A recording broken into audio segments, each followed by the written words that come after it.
नमस्कार दोस्तों, आप सभी का maths by Vikram Marathi YouTube channel पर हार्दिक स्वागत है।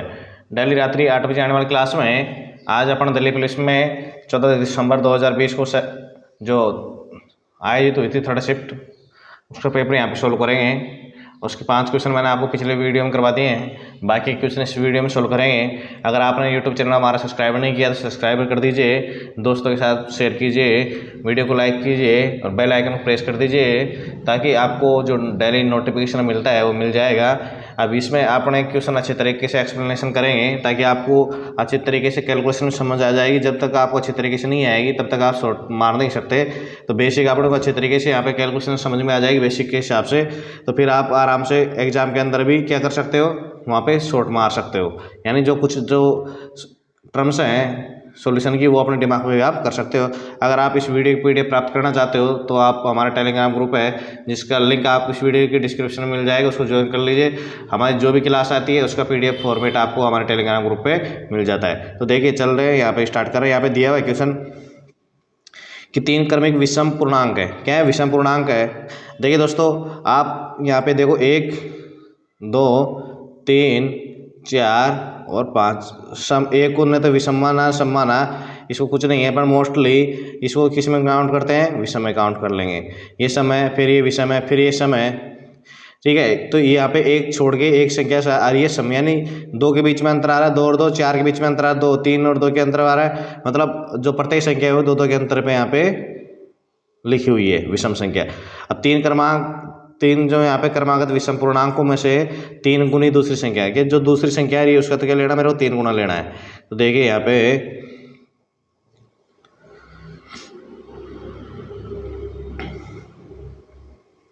अगर पहली संख्या अपन ने x ली तो मेरे यहाँ बताने का मतलब था कि दूसरी संख्या क्या हो जाएगी, यहाँ पे x प्लस का 2 हो जाएगी, और तीसरी संख्या क्या हो जाएगी, x प्लस का क्या हो जाएगी, 4 हो जाएगी। क्यों? 2 2 का अंतर यहाँ पे होना जरूरी है विषम के अंदर। अब यहाँ पे क्रमागत है इसलिए यहाँ पे 2 2 का अंतर यहाँ पे अपन ने कर दिया। ये पहली संख्या है, ये दूसरी संख्या और ये तीसरी संख्या। अब देखो सवाल में जो दिया है उसके हिसाब से अपन यहाँ पे करेंगे।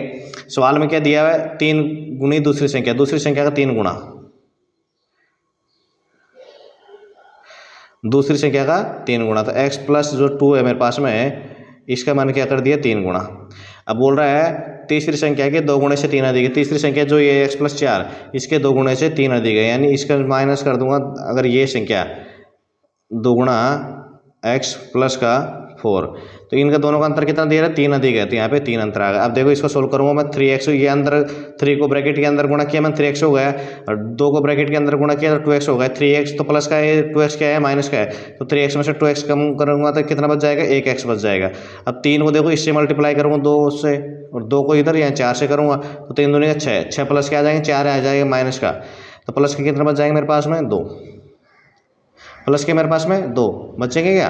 सॉरी 2 नहीं बचेंगे, माइनस का अपने पास में बचेगा 8। यहाँ पे क्या बचेगा? यहाँ पे माइनस का 8 यहाँ पे देखो माइनस का 8 आ रहा है और प्लस का यहाँ पे आ रहा है 6। 3 दूनी का 6, 3 दूनी का 6 और 2 चौको 8 आ रहा है, तो माइनस का 8 आ रहा है प्लस के 6 बराबर यहाँ पे 3 आ गए। तो अब अपन देखेंगे यहाँ पे, तो x माइनस का 2 बराबर क्या प्राप्त हो रहा है मेरे को? 3। तो यहाँ पे x की वैल्यू कितनी प्राप्त हो गई मेरे को? x की वैल्यू मेरे को यहाँ प्राप्त होगी 5। 5 कैसे प्राप्त हो गई? अब 2 को इधर लाऊंगा तो 2 क्या हो जाएगा? यहाँ पे प्लस का हो जाएगा। 3 और प्लस 2 करेंगे तो 5 प्राप्त हो जाएंगे। ये बोल रहा तीसरा पूर्णांक कौन सा है? तो यहाँ पे x का मान 5 रख दूंगा तीसरे पूर्णांक में, 5 प्लस का 4 इज इक्वल टू 9 हो जाएगा। तो तीसरा पूर्णांक क्या है? यहाँ पे 9 है। 9 नंबर का ऑप्शन, जो तीसरा नंबर का ऑप्शन है वो राइट आंसर यहाँ पे हो जाएगा। देखिए नेक्स्ट क्वेश्चन दिया हुआ है यहाँ पे, 2 संख्याओं के बीच का अंतर क्या है? 1300 है। 2 संख्या है, एक x, आपने 2 संख्याएं माननी पड़ेंगी कि एक संख्या मान लो x है और तो दूसरी y है, दोनों के बीच में अंतर कितना है? 1300 का। ठीक है। अब ये बोल रहा है यदि एक संख्या का x का मान लो अपन ने 8%, x का मैंने 8% मान लिया, ये दोनों क्या है? दूसरे का 10%, ये दोनों क्या आपस में बराबर है। यहाँ पे लिखा हुआ नहीं है बराबर, लेकिन ये इतना लिखा हुआ है, इससे अपन को समझ में आ रहा है कि यदि एक संख्या का 8%, दूसरी संख्या का 10% है, यानी दूसरी संख्या का ये 10%। यहाँ पे दोनों बराबर हो गए। अब दोनों बराबर हो गए, 100 से 100 कैंसिल आउट हो गए। 2 से काटूंगा तो इसको 2 से जैसे मैंने भाग दिया, इसमें तो कितने बढ़ गए? 8 में 4 बार, और इसमें कितने बढ़ गए? 5 बढ़ गया। तो x और जो y है इसका अनुपात निकाल लूंगा, कितना आ गया इनका अनुपात? 5:4 आ गया। इनका अनुपात क्या निकल के आ गया मेरे पास में? इनका अनुपात 5:4 निकल के आ गया। अब ये बोल रहा तो दोनों संख्याओं का योग कितना होगा। अब देखिए यहाँ पे जब इनका अनुपात निकल के आ रहा है तो इनका अंतर दिया मेरे को 1300। अब इनके अनुपात में कितने का अंतर है, अनुपात में 1 का अंतर है, तो एक है कि नियम पे आ जाओ डायरेक्ट। 1 का अंतर मेरे को कितना दिया, 1300 दिया हुआ है। 1 का मान कितना दिया हुआ मेरे को, 1300 दिया हुआ है। भाई दोनों में अंतर कितने का, 1 का, तो यहाँ पे अंतर ही दिया ना दोनों संख्याओं के बीच। ये संख्या x मान ली, एक अपन ने y मान ली। दोनों का अनुपात आ रहा है 5:4। यहाँ पे कितना आ रहा है, यहाँ पे अनुपात 5:4। दोनों अनुपात के बीच में अंतर कितने का है, 1 का। दोनों के बीच में अंतर कितने का, 1 का। तो 1 का मान कितना है, 1300 है। जब 1 का मान 1300 तो दोनों की संख्याओं का योग करेंगे, 5 और 4 9, तो 9 का मान कितना होता है, नाम का 117 हो रहा है, तो 117 लिख देंगे, उसके पीछे 2 जीरो लगा देंगे, तो यानी 11,700 राइट आंसर यहाँ पे हो जाएगा। ऑप्शन नंबर 2 इजे करेक्ट आंसर यहाँ पे हो गया। अब देखिए अब क्वेश्चन आता है सरलीकरण का। सरलीकरण का क्वेश्चन कराते टाइम मैं विशेष बताता हूँ कि इसमें क्वेश्चन में आप लोग प्लस माइनस का विशेष तौर पे ध्यान रखना। अगर आपने प्लस माइनस का ध्यान नहीं रखा और बॉन्डवास का रूल का आपने फॉलो नहीं किया ना, तो मोस्टली चांस होते हैं कि आप गलत होने के, क्वेश्चन को क्या होते हैं, गलत होने के 99% चांस हो जाते हैं कि आप गलत होने की पॉसिबिलिटी ज़्यादा बढ़ जाती है यहाँ पे। तो देखिए अपन इसको सोल्व करेंगे कि यहाँ पे जो बॉन्डवास का रूल है उसको यहाँ पे अप्लाई करेंगे। देखिए यहाँ पे 5/1/9 दिया हुआ है, तो 9 5 45 और 1 46, तो इसको मैं लिख सकता हूँ यहाँ पे, क्या लिखूँगा यहाँ पे 46/9 माइनस 7 8 56 और 7 63, तो 63/8। अब यहाँ भाग का चिन्ह है तो इसको गुणा में चेंज करने के लिए आंसर में हो रहा है, आंसर में 20 का 9 से गुणा करूँगा तो 180 प्राप्त हो जाएगा। 180 में 9 जोड़ूंगा तो 189 प्राप्त हो जाएगा अंश में, तो उसको हर में आना पड़ेगा, तो 20 चला जाएगा ऊपर, वहाँ पे 189 आ जाएगा हर में, और ये हो जाएगा ब्रैकेट बंद, इंटू हो जाएगा यहाँ पे 9/11, माइनस कर दूंगा, फिर ब्रैकेट चालू है वापस, 5 और 20 रहेगी 21, 21 ये हो जाएगा 4, और यहाँ पे भाग का है तो उसको क्रॉस में चेंज कर दूँ 7/3 हो जाएगा। ओप का चिन्ह पहले होता है भाग से, इसलिए ये भी अंश बटा हर में चेंज हो जाएगा क्रॉस होके, और क्रॉस का तो बाद में होता है, इसको क्रॉस कैसे कैसे छोड़ेंगे 2/7, इसको गुणा कर देंगे किससे 14/3 आएगा, तो गुणा चेंज करने के लिए यहाँ पे हो जाएगा 3/14, 3/14 हो गया। अब देखिए जो राशि यहाँ पे कैंसिल आउट हो रही है इसको अपन क्या करेंगे, यहाँ पे कैंसिल आउट करेंगे। ये 63 है गुणा में है तो ये 3 बराबर हो रहा है, ये 4 से 2 और ये 4 से 5, ठीक है। अब यहाँ पे 3 से ये 3 कैंसिल आउट, ये 4 से ये 4 कैंसिल आउट, और देखेंगे अपने ये 7 और ये 2 करेंगे तो ये कैंसिल आउट, ऐसे कैसे, फिर 7 से मैं इसको करूँगा तो कैंसिल आउट। तो जो आपको ये ब्रैकेट दिखाई दे रहा है ये, इसी जगह आप अगर सोल्व करोगे तो इसकी जगह आ जाएगा 3, तो ये हो जाएगा -3, ठीक है। अब ये जब -3 हो गया तो यहाँ पे जो बाहर ये दिया मेरे को 9/11, इसको अंदर गुणा कर दूंगा मैं, तो देखो अंदर गुणा करने से क्या फ़ायदा है, 46/9 हो जाएगा इंटू क्या हो जाएगा 9/11, क्यों अंदर गुणा कर दिया मैंने। माइनस का भी देखो यहाँ पे इस वाले में, कौन से वाले में, इस वाले में देखोगे आप यहाँ पे तो 5/6 आ रहा है, तो 5/6 इंटू 9/11, ये माइनस का 3 दिया है मेरे को यहाँ पे। अब देखो यहाँ पे भी जो राशि कैंसिल आउट हो रही है इसलिए मैंने यहाँ पे किया है इसको अंदर गुणा, ये हो रहा है 2 और ये बार 3 बार। तो देखेंगे अपन यहाँ पे हर में देखो भाई 3 के हर में तो कुछ है नहीं।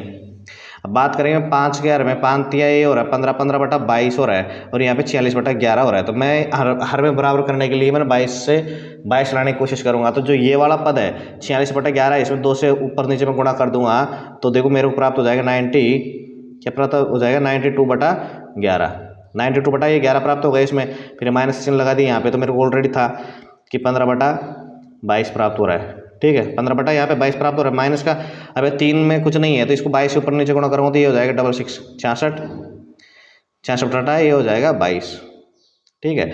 ये आप लोग मिल गया। अब 22 मान ले लिए, यहाँ पे एलसीएम ले लिया। अब देखो यहाँ पे 92 माइनस का 15 और माइनस का हो जाएगा यहाँ पे कितना हो जाएगा 66। अब जैसे इसको मैं सोल्व किया यहाँ पे तो मेरे को क्या प्राप्त हो रहा है, यहाँ पे जैसे मैंने इसको सोल्व किया तो मेरे को 11/22 प्राप्त हो रहा है, 11/22 प्राप्त हो रहा है मेरे को। अब जो 11/22 तो 1/2 प्राप्त हो जाएगा, तो option number first is right answer यहाँ पे हो जाएगा, 1/2 इज करेक्ट आंसर यहाँ हो जाएगा। क्यों 11/22 1/2 पे हो जाएगा। अब देखिए नेक्स्ट क्वेश्चन, इसलिए सरलीकरण का क्वेश्चन है ना, उसको बॉन्डवास का रूल आपको विशेष तौर पे फॉलो करना, नहीं तो आपके आंसर गलत होंगे। और इसमें क्या होता है, दूसरी चीज़ ये होती है कि इसमें ऑप्शन है ना एक दूसरे के पास नज़दीक होते हैं कि डिफरेंस करना बड़ा मुश्किल काम इसमें हो जाता है। देखिए नेक्स्ट क्वेश्चन, पर एक चीज़ बताऊं मैं आपको, इसको मेरे एक्सपीरियंस के हिसाब से, अगर आप इसको सोल्व कर रहे हैं और कुछ चीज़ संख्या इसमें कट नहीं रही, आपको एक तो थोड़ा सोल्व करोगे तो पता लग जाएगा कि किस डायरेक्शन में जा रहा है। अगर आपको बहुत ही ज़्यादा पेचीदा हो रहा है सवाल, तो इसको आप स्किप कर दीजिए। क्यों? क्योंकि पेचीदा होने का मतलब कि आपने कहीं ना कहीं तो गलती इसमें करी है। ये ऑटोमेटिक आपको पकड़ने की है सिस्टम। अगर आप ये चाहते हो कि मेरा जो एक्सपीरियंस है उसके हिसाब से बता रहा हूँ कि अगर इसमें अपने ऐसा सवाल उलझता हुआ जा रहा है कि अपने कैलकुलेशन तक इजी टाइप की कैलकुलेशन अपने से हो ही नहीं रही, तो इसका मतलब है कि आपने कहीं ना कहीं तो अपनी गलती कर बैठे। इसको फिर बाद में करो, इसमें टाइम अपने को वेस्ट नहीं करना है। अब देखिए नेक्स्ट क्वेश्चन दिया हो यहाँ पे, यदि एक आयत की लंबाई ये क्या कर रहा है, 20% बढ़ा रहा है, तो ये बोल रहा है क्षेत्रफल को सेम रखना है, तो उसकी चौड़ाई है ना कितने प्रतिशत कम करने की। अब देखो यहाँ पे जब कम करने की ये टर्म सुन रहे हो, कम कितने प्रतिशत करनी पड़ेगी, तो इसके लिए एक चीज़ बताओ भाई, यहाँ पे 20% बढ़ा दी, 20 कर दो। अब ये कम की बात आ रही तो यहाँ पे 100 प्लस कर दो, 120 इंटू 100 कर दो, 20 से 6 और 6 से इसको काटूंगा, 16 से 2/3 प्राप्त हो जाएगा। 16 से 2/3 को अपन लिख सकते हैं 50/3%। ये लो, ये तो डायरेक्ट आंसर आ गया अपना सीधा। मतलब इसमें अपना कुछ करने, एक चीज़ पर मैं बता देता हूँ, अगर यहाँ पे जब कम दिया हुआ है, अगर यहाँ पे जब ज़्यादा की बात करता ना, ज़्यादा की यहाँ पे, तो ज़्यादा की मतलब ज़्यादा होना चाहिए, लेकिन उल्टा काम करेंगे यहाँ पे। फिर अपन 20 बटा क्या कर देंगे, यहाँ पे 100 माइनस कर देंगे। 100 माइनस कब करूँगा मैं, जब यहाँ पे ज़्यादा दिया होगा तब तो मैं करूँगा यहाँ पे माइनस, और यहाँ पे अगर कम लिखा होगा तो मैं कर दूँगा प्लस। ये चीज़ आपको ध्यान में रखने लायक चीज़ है यहाँ पे विशेष तौर पे। तो अपने को इसमें दिमाग लगाना नहीं, बिल्कुल हलवा क्वेश्चन आता है कि ये भाई वैल्यू अभी ये सब इसमें क्षेत्रफल की वैल्यू दी है। ये क्या बात है क्वेश्चन, ये जब बनता है जब दो संख्याओं का आपस में गुणा हो, दो संख्या गुणा से कोई तीसरी संख्या अपने को तीसरा मान प्राप्त हो रहा है, तो तीसरा मान को अपरिवर्तित रखने के लिए अगर एक को उसने बढ़ा दिया तो कितना कम करना चाहिए, एक को कम कर दिया तो दूसरे को कितना बढ़ाना चाहिए। इस तरीके के क्वेश्चन इसमें अपने को मिलते हैं। तो इस तरीके के जब ये क्वेश्चन मिलते हैं ना, तो इसमें इस चीज़ ध्यान रखना है। अभी कितने प्रतिशत कम करने की बात आती है, तो कम करने की तो उसमें प्लस कर देंगे, 100 प्लस कर देंगे जो प्रतिशत दिया हुआ है। और ये मतलब कितने प्रतिशत ज़्यादा करने की बात आएगी तो 100 फिर उसको माइनस कर देंगे, उल्टा काम करेंगे। मतलब क्या करेंगे, उल्टा काम करेंगे, कम में तो प्लस कर देंगे और ज़्यादा में माइनस कर देंगे, तो अपने को आंसर यहाँ पे प्राप्त हो जाएगा। ये आपका बेसिक फंडा है, इसमें ध्यान रखने का। अब देखो यहाँ पे दिया है कि वार्षिक रूप से चक्रवृद्धि किए जाने पर, वार्षिक रूप से क्या कर रहा है, चक्रवृद्धि कर रहा है कि वार्षिक रूप से चक्रवृद्धि किए जाने पर x% की दर से चक्रवृद्धि ब्याज पर यदि 18,000 की एक राशि है, 2 वर्ष में कितनी हो रही है, 20,608.20 हो जाती है, तो x का मान ज्ञात करिए। मतलब धनराशि ये ज्ञात करवा रहा है। क्या ज्ञात करवा रहा है, धनराशि ज्ञात करवा रहा है। तो देखो इसको इजी तरीके कैसे करेंगे। ये क्या दिया हुआ मेरे को, मिश्रधन दिया हुआ है, मिश्रधन दिया हुआ मेरे को ये, और ये क्या दिया हुआ मेरे को यहाँ पे,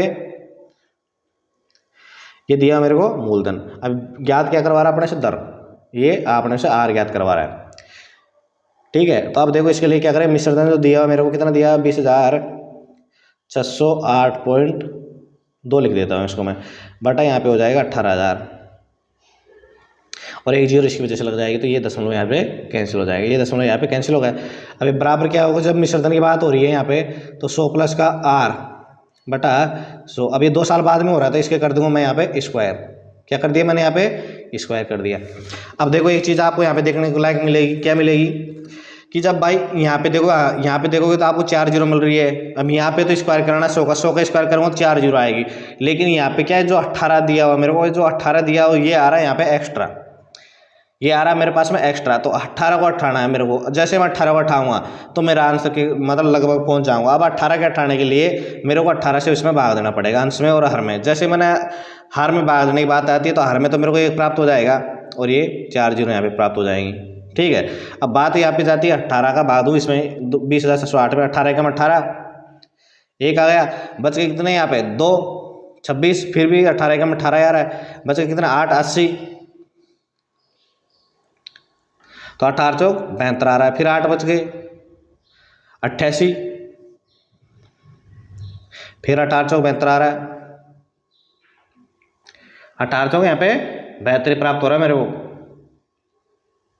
देखो 18 का 18, बच गए 2, 26, 18, फिर बच गए यहाँ पे 8, 80 और 72, 8 बच गए, फिर 88, तो यहाँ पे फिर करेंगे तो 16 बच जाएंगे, 162 हो जाएगा, और 162 फिर 18 नाम का 72 आ रहा है, मतलब ये आ रहा है 114.49 आ रहा है, 11,449 प्राप्त हो रहा है मेरे को अंश में।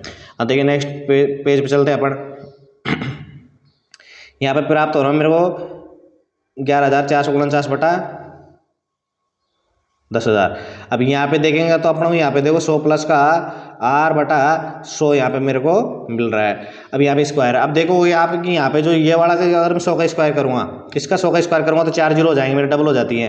तो ये वाला पद बराबर है। अब ये वाला पद कर बराबर हो गई ये जो आपको दिया, अगर मैंने आपको बताया था 100 से ज़्यादा संख्या 125 तक की संख्याओं का फर्क कैसे निकालते हैं, तो उससे अपने को पता चल रहा है कि 107 का स्क्वायर है ये, और नीचे क्या है 100 का यहाँ पे स्क्वायर दिया हुआ है। ये बराबर हो जाएगा 100 प्लस R के स्क्वायर के बराबर बटा 100 का ये स्क्वायर हो गया। अब देखो ये तो यहाँ से कैंसिल आउट हो जाएगा। अब यहाँ पे 100 प्लस का R है, तो R का मान आप दोनों की तुलना करोगे ना आप इनकी, तो प्राप्त हो रहा है कि R इक्वल टू क्या प्राप्त हो रहा है मेरे को 7%। तो R का मान क्या हो जाएगा 7% यहाँ पे हो जाएगा। ये तो मतलब आपको समझाने के लिए क्या, नहीं तो ये पिछले वाले पेज में यहाँ पे क्वेश्चन समाप्त था बिल्कुल, इसमें ज़्यादा कुछ अपने को समस्या आ ही नहीं सकती इस क्वेश्चन में। तो देखिए ऑप्शन नंबर कौन सा राइट हो जाएगा, ऑप्शन नंबर 4 आपका ये राइट आंसर यहाँ पे हो जाएगा। तो देखिए दोस्तों, इस प्रकार से आज की वीडियो में मैंने 5 क्वेश्चन कराए आपको, बिल्कुल एक्सप्लेनेशन करके अच्छी तरीके से करवाए। फिर भी अगर आपको समझ में नहीं आता, कोई समस्या हो जाती है आपकी, तो जरूर आप कमेंट बॉक्स में कीजिए। जैसे जैसे आपकी समस्या आएगी तो मैं तो उसी के हिसाब से, भाई आपको मेरा टारगेट है कि आपको समझाना जरूरी है। तो मैं एक साथ में अगर आप 50 क्वेश्चन भी 50 क्वेश्चन मैंने आपको आधे घंटे में करवा दिया और आपको समझ में नहीं आया तो कोई मतलब ही नहीं है। तो इसलिए मैंने 5 क्वेश्चन आपको यहाँ पे करवा रहा हूँ कि आपको अच्छी तरीके से यहाँ पे समझ में आ जाना चाहिए। और जैसे आप समझ आ जाए तो फिर आप आपकी जो आपके पास प्रैक्टिस सेट है उनसे प्रैक्टिस कीजिए या मॉक टेस्ट दीजिए इस तरीके से। तो जल्दी मैंने क्या इस जो दिल्ली पुलिस है इस पर भी कम से कम 25-26 वीडियो मैं बना चुका पूरा प्रीवियस ईयर के पेपर हो गए। बाकी और मैथमेटिक्स के चैप्टर की वीडियो तो अपने यूट्यूब चैनल पर डले हुए हैं, तो आप जाके देख सकते हैं कि आपको अगर किसी चैप्टर में कोई समस्या हो तो आप सभी का वीडियो देखने के लिए धन्यवाद। अगर आपने चैनल सब्सक्राइब नहीं किया तो कीजिए, दोस्तों से करवाइए, बेल आइकन प्रेस कीजिए ताकि आपको नोटिफिकेशन मिल जाए। कंपटीशन की तैयारी कर रहे हैं तो आपको हर प्रकार का नोटिफिकेशन यहाँ पे मिलेगा, रिजल्ट से संबंधित और विज्ञापन से संबंधित। ये तुरंत मिलेंगे, जो ऑथेंटिक होगी वही मिलेंगे, नमक मिर्च मसाला लगा के कुछ नहीं मिलेगा। ओनली अपने जिस भी डिपार्टमेंट से ऑफिशियल नोटिफिकेशन जारी होता है उसी के बाद अपने यहाँ पे न्यूज़ पब्लिश यहाँ पे करते हैं अच्छे तरीके से एनालिसिस करने के बाद। भले टाइम लग जाओ लेकिन जो चीज़ें आपको मिलती हैं वो ऑथेंटिक यहाँ पे मिलना जरूरी है। तो दोस्तों, अगर आपने नहीं किया तो चैनल को सब्सक्राइब कर दीजिए और आप सभी का वीडियो देखने के लिए धन्यवाद।